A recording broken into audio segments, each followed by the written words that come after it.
Another case, Commerce Partnership 8090 Limited versus Equity Contracting Company.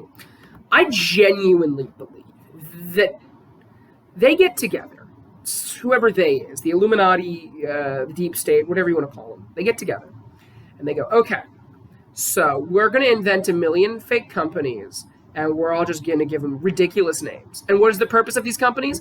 To sue each other so that you have to remember the name of a case whose case, the name is Commerce Partnership 1890 Limited versus Equity Contracting Company. So just to boil that down, Commerce Partnership is essentially just a synonym for company, right? We are involved in a commerce partnership. In another world, that just means company. So this is basically just says Company 8090 Limited, which I haven't taken corporate law yet, so I don't know what LTD means. I think it's limited liability partnership, whatever. Anyway, versus equity contracting. Equity contracting. What does the equity there mean? Like, we have equity or we deal with customers equitably? Who knows? Either way, it's as meaningless as everything else in the title of this case. So this case title is completely meaningless. It has zero memorability, and I'm pretty sure the facts are also pretty kind of meaningless. So contractor, the law is important. Contractor doesn't get paid. Subcontractor, notably. Company says, okay, we are doing a project. You, Mr. General Contractor, you're in charge of finding all our subcontractors. Here's a budget, we'll pay you. General Contractor says, got it.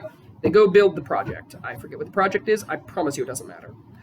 So they're building, yada, yada, yada, yada. They finish building. Yay, we did it, team. And then general contractor goes, we are bankrupt. Toodles. And is not paying everyone they're supposed to be paying, including this subcontractor, which I think is Commerce Partnership 8090 Limited, LTD. I think that stands for Limited Liability Partnership. So the plaintiff received the benefit, right, and has knowledge of that, and he retained the benefit, right? So he's done all of these important things, the person who they built for, right? He's got a benefit. The subcontractor, I think they caulked the house. Caulked with an L. YouTube and also comment section. Anyone watching this, CAULK. Okay? All right? Keep your minds out of the gutter. But I think they caulked something. And, I think they epoxied it, actually. Okay, see, that's better. They epoxied something, and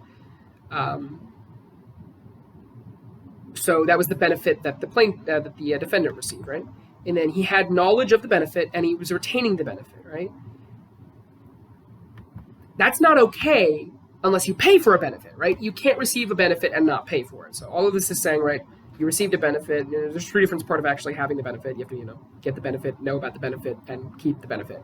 But if that's what happens, you have to pay for it. You can't just get something for nothing. The contract law does not allow that. Gifts exist, but we don't care about those. A contract should be imposed, in fact, right, that the benefits received was, he requested his benefit, he should pay for it. But case gets remanded. Why? Because the plaintiff failed to prove that no one had been paid, specifically the general contractor, which I believe was the claim of the defendant. So the court's saying, it doesn't matter if you get paid. It matters if he pays, right? So when a contract, when we're dealing with these like pseudo contracts, quasi contracts, fact contracts, law contracts, all these complicated terms, the point they're making here is you can't receive a benefit and not pay for it. But that doesn't mean you have to pay the right person. Now, in fraud, that might be a little different, right? But there's no fraud here. They're saying, yeah, you paid the general contractor, and the general contractor is supposed to pay you. Technically, the general contractor, we paid them. We're paying them for this benefit. You provided it, but you provided it on behalf of the general contractor. You need to go get money from them.